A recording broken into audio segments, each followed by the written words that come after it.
Today, something profound was restored in the heart of the Church, without an official announcement, without a homily, just a silent gesture, yet one that echoed in every soul that loves the sacred. Pope Leo XIV did something that had not been, we've seen in over a decade. In the heart of St. Peter's Basilica, during the solemnity of Saints Peter and Paul, he reinstated an ancient rite that had been abandoned in 2015, the imposition of the Paleum by the hands of the successor of Peter himself. To the world, it was just another ceremony. To those who know the story, it was a symbolic rupture with the recent trajectory of liturgical practice.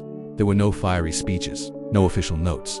Leo XIV explained nothing, and perhaps, for that very reason, he said everything in silence. He restored a tradition that had been left aside by Pope Francis in a move toward liturgical decentralization. Since then, the Paleum, that white woolen band with 6 black crosses, had no longer been imposed in Rome by the Pope himself, but instead delivered in local dioceses by apostolic nunsos. The reason? A more localized pastoral approach. But the side effect was felt. The visible bond between Rome and the new archbishops seemed weakened.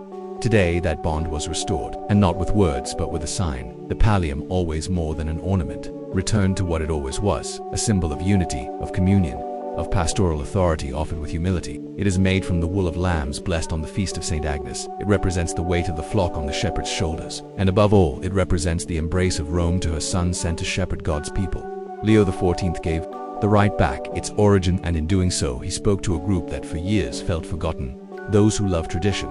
Priests, religious entire families who kept the liturgy alive with reverence, even when they were treated as outdated. They did not protest. They did not rebel. They simply kept loving, praying, waiting, and today, even without a word, they felt seen.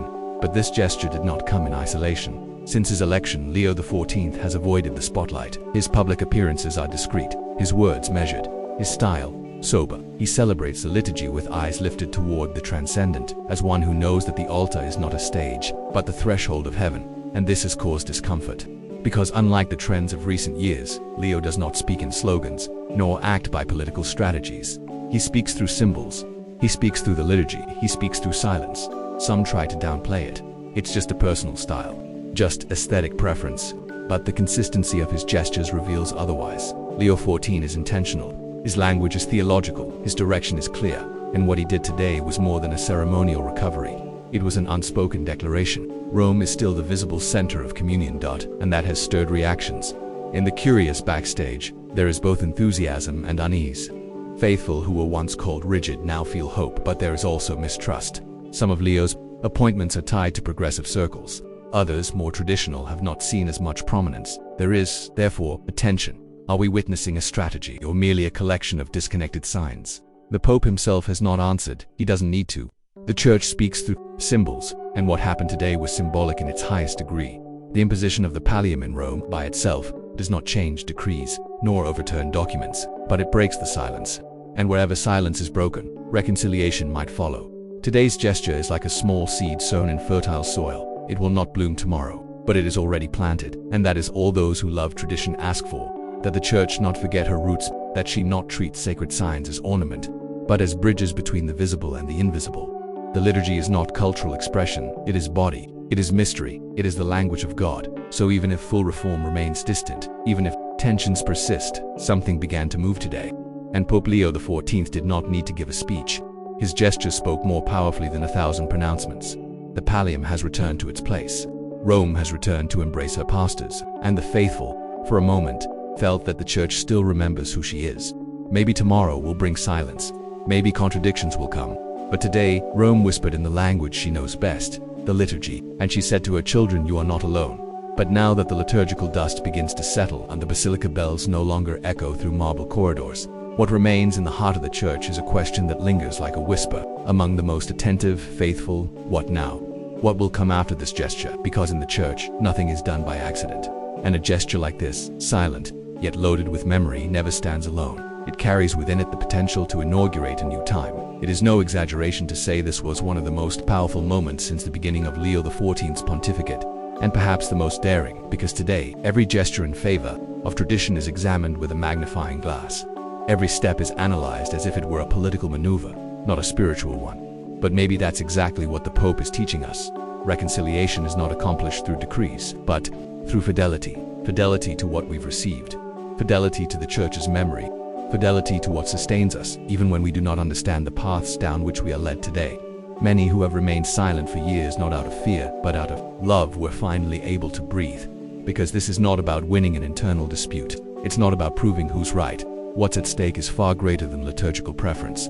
It is the soul of the Church, her sense of continuity, her visible identity. And the most beautiful part is that the Pope didn't ask for applause. He didn't seek headlines. He didn't justify himself. He simply acted as one who knows that gestures speak to heaven before they are interpreted on earth. As one who understands that faith is not restored by shouting but by celebrating, and that, in itself, is a revolution. The revolution of silence. Now, the questions multiply. Will we see other traditions return? Will there again be space for the extraordinary form of the Mass, not as an exception, but as a treasure? Does this gesture mark the beginning of the long-awaited liturgical healing? We do not know yet, but one thing is certain.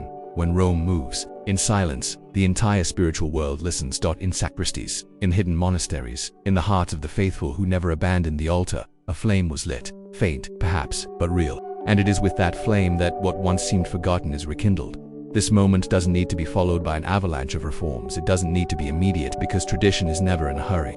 It walks with slow steps, like one who carries the weight of eternity. To the rushed eyes of the world, all of this may seem insignificant. But to the eyes of faith, today's gesture is like a scar beginning to heal, a bridge being rebuilt, a breath that awakens hope where many no longer believed. And perhaps, more important than any answer, is the simple fact that we've begun asking questions again. Because where there is a question, there is openness, and where there is openness, there is space for the Holy Spirit to act. The liturgy is not a battlefield. It is a garden where the eternal is cultivated. And today, in that garden, a seed was planted by firm, silent, but decisive hands. The Pope didn't want to prove a point. He wanted to point to a path. And as pilgrims, all that remains is to follow. Follow praying, follow trusting, follow believing that even in confusing times, the Church knows how to find her axis again, and that axis will always be the altar. While the world watches the details of the Rite with indifference, a subtle commotion has begun to spread within the Church. It didn't make the headlines in secular newspapers, nor did it echo in political corridors, but in every monastery, every hidden parish, every silent soul, the echo of the Pope's gesture began to be felt.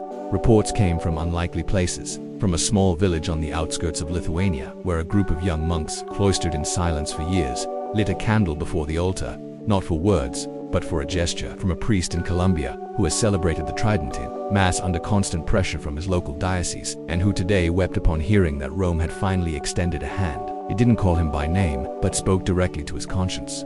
From families in France, Nigeria, and the Philippines, who taught their children to pray facing the altar, often mocked as relics of the past, and who today, seeing the Pope turn his gaze back to where it all began, felt confirmed. The gesture of the Paleum was not just a rite. It was as if the very blood of tradition had begun to flow again through the veins of a weary body. Not a dead body, but a wounded one, long deprived of its own signs, its own roots. And then, for a moment, the Church breathed. Not because everything was resolved, but because something was remembered. And when the Church remembers, not nostalgically but reverently, it finds its place again. This is where the gesture of Leo XIV reveals itself as truly radical. He does not seek to win a side, nor to appease a faction, nor to triumph in a debate. He seeks to heal. And to heal, one must go to the place of the wound, not with force, but with tenderness, as one who touches a wound with care, so as not to reopen it, as one who knows that what's at stake is not ideology, but the mystical body of Christ. And perhaps that is why he said nothing, because when healing is real, silence is enough. Within the internal forums of the Church, in the Vatican, in seminaries, a new kind of murmur is already being heard. Not the murmur of dissent, nor of rebellion. It is the murmur of hope, like those who dare not yet believe, but have already begun to pray with greater confidence. Leo XIV did not speak to the press. He did not summon journalists. He issued no motu proprio, but he spoke to the saints. He spoke to those who came before. He spoke to the very time of the Church, which is not rushed like the world, but moves in cycles, like the liturgy, in silence, in sacred repetition, in gestures repeated so they are never lost. And in this gesture, time folded in on itself. The past and the present met at a single altar. The ancient rite returned not to replace, but to recall, not to divide, but to integrate.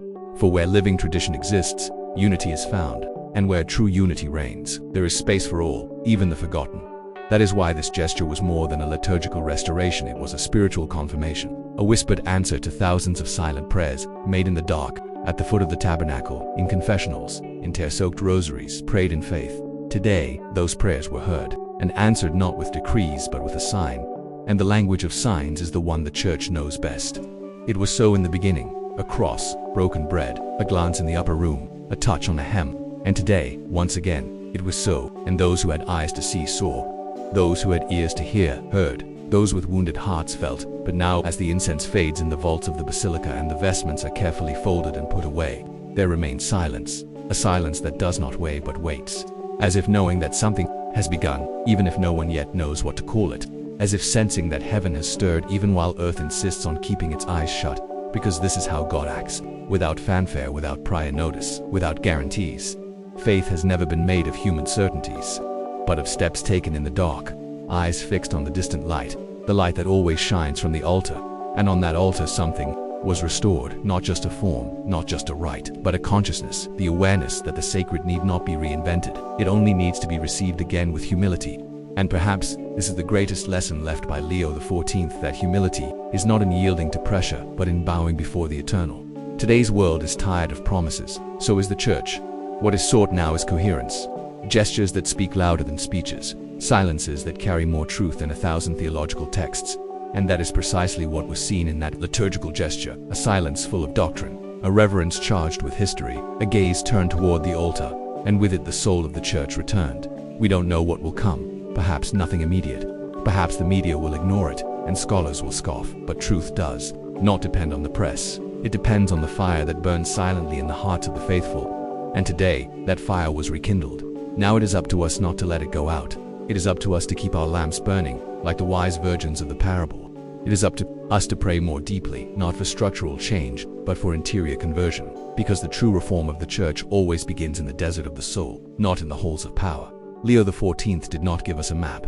He gave us a direction, and the direction is clear. Return to the altar, return to the cross, return to silence, return to adoration. The gesture was given. Now the response doesn't come from Rome, it comes from us, from our homes, our chapels, our daily choices, from how we raise our children, from how we treat the sacred, from how we enter the Mass as spectators or as adorers, because when the altar returns to the center, the world begins to revolve once more around the mystery. And when that happens, even structures begin to yield, masks fall, walls crack, and what seemed lost begins to bloom. Today, it was just a gesture, but gestures like this have changed history. A broken loaf, a torn veil, a rolled away stone. Everything begins small when it comes from God, and perhaps without realizing it, we are already living the beginning of a silent restoration, which needs no trumpets, no slogans. It only needs souls willing to obey the truth even when it comes without explanation. Let this be our time, a time of inner rebuilding, a time of faith without applause, a time of invisible crosses, but also a time of quiet miracles, of unexpected returns, of tears that cleanse the altar of the soul. And if that is indeed what is happening, then everything begins again. If this message touched your heart, write "Let God's will be done" in the comments. That way, more souls may find this content, and perhaps hear the same whisper of hope that rose today in Rome. Subscribe to the channel, Hidden Histories, and activate the bell, because here, every gesture has a soul, every silence has a voice, and every video is a candle lit against the darkness. May God bless you, and may the tradition remain alive, not only on stone altars but in the altar of your heart.